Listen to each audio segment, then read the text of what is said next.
nuestros participantes. No está contemplado que haga una reflexión, pero dado que me toca moderarme, voy a hacer alguna licencia, ¿no? Me voy a dar alguna licencia solamente para apuntar algunos temas de manera específica y para subrayar, digamos, la importancia de nueva cuenta de este tipo de reflexiones, no solamente las que se han hecho este día en esta presentación, sino también las que están contenidas de manera mucho más desarrollada, mucho más sistemática en este libro. Lo primero es que cuando decía, no era un reclamo Luis Carlos diciendo que era el único de la mesa que no había participado, sino un alivio, porque eso me permitía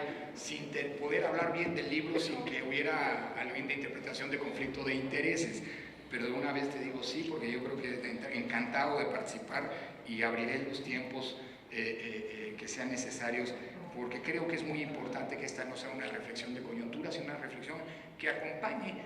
por cierto, como la historia lo enseñó, las grandes reformas electorales,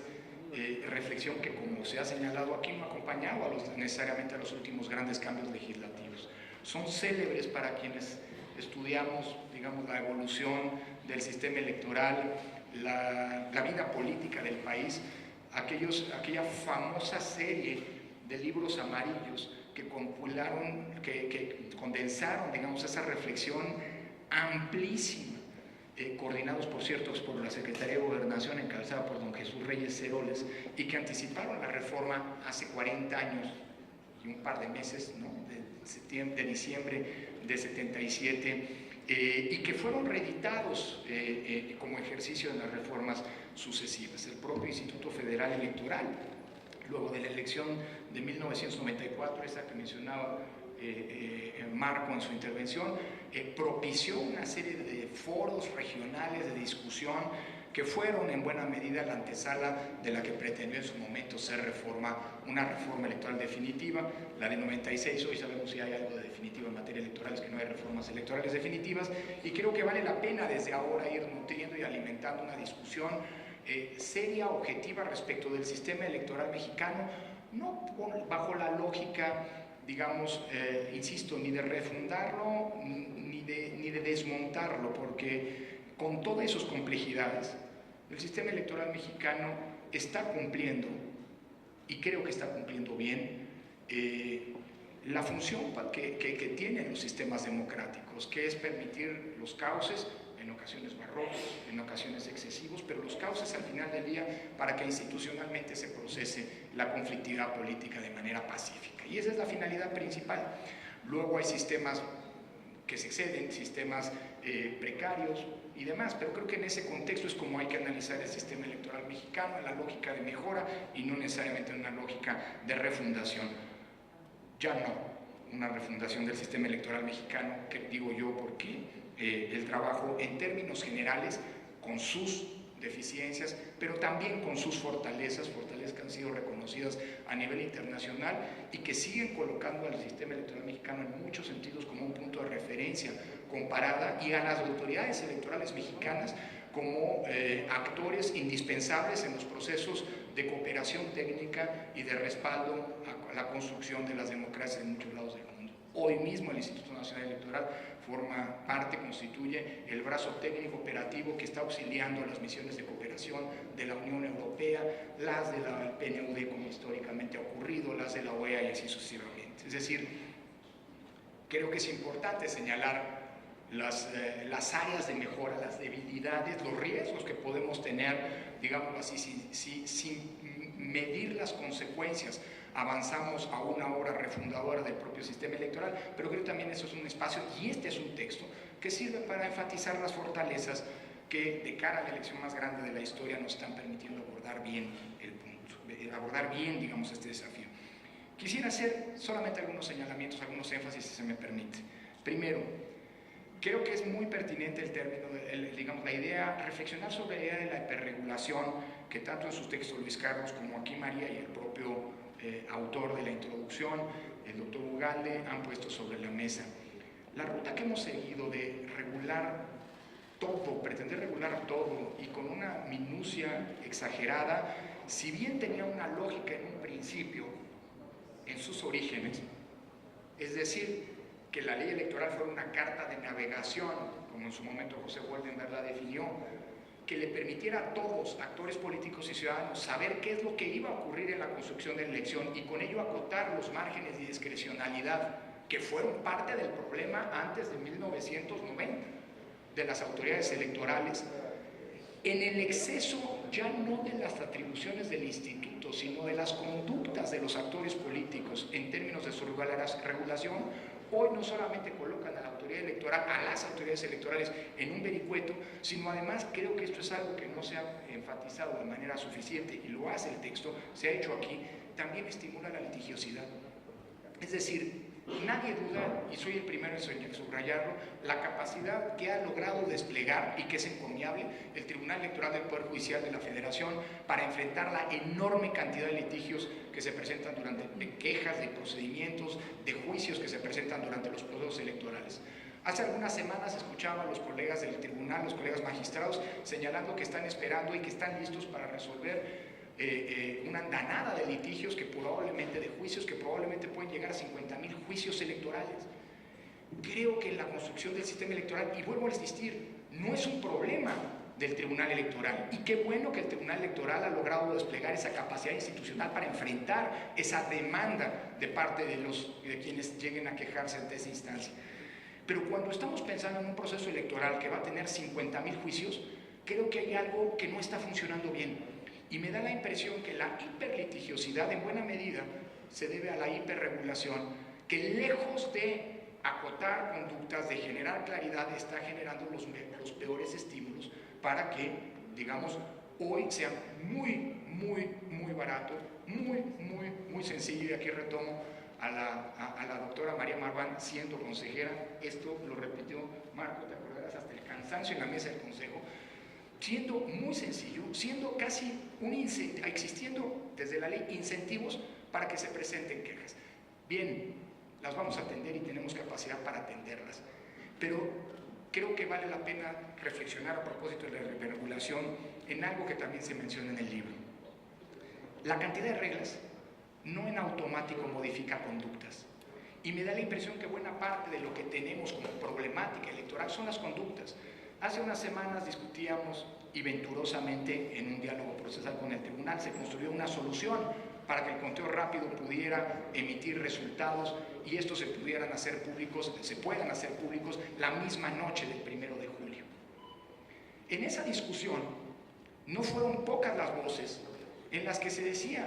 bueno, no pasa nada si el INE sale a dar los resultados hasta las 5 de la mañana del día siguiente porque no se tienen antes, pues no pasa nada. Y lo que hay que hacer es evitar, en consecuencia, la irresponsabilidad de los actores políticos de autoproclamarse ganadores cuando no se han dado los resultados oficiales. La cosa es muy sencilla, se decía que el INE le prohíba a los candidatos presidenciales y a los candidatos a los cargos de elección popular declararse ganadores. No es la vía de resolver algo que no forma parte de la cultura política de nuestro país y que, como decía Felipe González en una conferencia magistral aquí en este auditorio hace casi 20 años, constituye una condición de funcionamiento de todo sistema democrático, que es la aceptabilidad de la derrota. Dicho eso, y sin embargo, porque aquí se han hecho énfasis en las debilidades, y con justa razón porque está pensando en la mejora del sistema electoral, déjenme terminar haciendo énfasis en las fortalezas, porque a pesar de todo, hemos logrado construir en los últimos 30 años una institucionalidad electoral y un conjunto de procedimientos que, más allá de la hiperregulación, más allá de los diagnósticos no necesariamente precarios, insuficientes o no necesariamente acertados que han alimentado los cambios normativos, sí hay una fortaleza que nos permite hoy estar en donde estamos, enfrentando el proceso electoral más grande de nuestra historia, con paso firme y con buenas noticias que todos los días nos arroja la organización del proceso electoral. Déjenme terminar compartiendo con ustedes un par de esos datos. El primero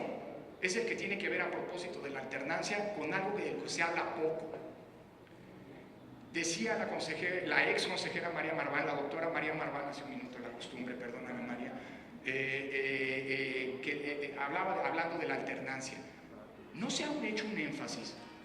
hablando de la presunta debilidad de nuestro sistema electoral, de la presunta inequidad en nuestro sistema electoral, de algo que es evidente, son cifras objetivas, no son juicios de valor, no son juicios subjetivos. En los últimos 3 años, y no estoy diciendo que sea una consecuencia de la reforma de 2014, creo que es más bien una consecuencia de un sistema electoral que está sirviendo para lo que fue pensado. En los últimos 3 años hemos presenciado el número de alternancias en los cargos que se han disputado más grande en la historia del país en un lapso similar. Nunca antes, en 3 años, había habido tantos cambios de ganador en los cargos legislativos, en los cargos municipales y en las gubernaturas que se han disputado, como ha ocurrido entre 2015 y 2017. Pongo un par de cifras. De 24 elecciones de gobernador, ha habido 14 alternancias y no hay un solo partido que pueda declararse como el único beneficiario de la misma. Todas las fuerzas políticas se han beneficiado de este grado de alternancia. Todas las fuerzas políticas en la historia reciente del país han ganado y han perdido elecciones. Y la gran virtud de una democracia, y vale la pena recordarlo, de cara a la gran apuesta por el poder político que representa este proceso electoral, en una democracia nadie gana todo y nadie pierde todo. Y quien gana no lo hace para siempre y quien pierde tampoco lo hace para siempre. Es muy probable, aunque no me toca hacer futurismo, pero esto es lo que ha ocurrido en los últimos 20 años, que el pluralismo político del país se exprese en que quien gane la presidencia de la República probablemente no contará con una mayoría en el Congreso. Y eso significa que tendrá que ocurrir, para que la gobernabilidad transcurra en este país, lo que ocurre en las democracias, que las fuerzas políticas tienen que acordarse, tienen que respetarse. Las disputas electorales que suponen contendientes no suponen enemigos y no suponen la aniquilación del contrario, porque el 2 de julio la vida del país va a seguir transcurriendo. Las empresas van a abrir, los trabajos van a abrir, las familias van a seguir con sus rutinas y es una responsabilidad de todos cuidar eso. Y la última cosa, y comparto una cifra que apenas ayer en la tarde me estaban comentando a partir de los compañeros de capacitación y que habla de la fortaleza del sistema electoral mexicano, que no está centrado solamente en la fortaleza de sus instituciones o de sus normas, sino en la verdadera salvia viviente, salvia que nutre los procesos electorales, que es la participación de las y los ciudadanos. Estamos ante la elección más grande de la historia. Probablemente la casilla única va a presentar, como decía Luis Carlos, desafíos inéditos en el funcionamiento de una elección. Sí, sin duda. Pero quien va a hacer posible, como ha hecho posible, que elección tras elección, más allá de la que gusten o no los resultados de las mismas, los comicios se conviertan en parte de la normalidad de la vida democrática y en el espacio institucional, como decía, mediante el cual el pluralismo político se recrea y las disputas del poder se procesan pacíficamente, es decir, las y los ciudadanos una vez más están apropiando el proceso electoral. Llevamos hoy 29 días de los 52 que componen la primera trabajo de campo, la primera etapa de capacitación electoral. Se trata del segundo ejercicio de campo más grande, como mencioné al arranque, del Estado mexicano, solo después del censo. Hoy 45,000 jóvenes, nuestros capacitadores y los supervisores electorales están recorriendo todos los rincones del país sin mayores contratiempos. Sí, suele ocurrir que en algún momento te puedan robar 2 camionetas, pero ya aparecieron. No es algo contra las elecciones, es parte del complejo paisaje que se vive en el país y que constituye el medio ambiente en el cual estamos organizando elecciones. Y las cifras son cifras que vale la pena compartir porque son buenas cifras, y hablan de la fortaleza del sistema electoral mexicano. A 29 de los 52 días, apenas hemos pasado la mitad del tiempo del primer trabajo, del primer proceso de capacitación, ya hemos visitado el 73% de los 11.7 millones de ciudadanas y ciudadanos que tenemos que ir a buscar a sus domicilios. 8.5 millones de los 13.7 ya han sido visitados, notificados, convencidos muchos de ellos de ser funcionarios de casilla. Y gracias al trabajo de nuestros 45,000 asistentes y supervisores, de esos ciudadanos, hoy, insisto, a 29 de 52 días de la primera etapa de capacitación, ya 1.24 millones, 1.240.000 ciudadanas y ciudadanos ya han sido no solamente notificados, no solamente han aceptado ser funcionarios de casilla, sino que ya hoy han sido capacitados. Necesitamos 1.4 millones de ciudadanas y ciudadanos, hoy llevamos 1.24 millones ya capacitados. Esas son buenas noticias.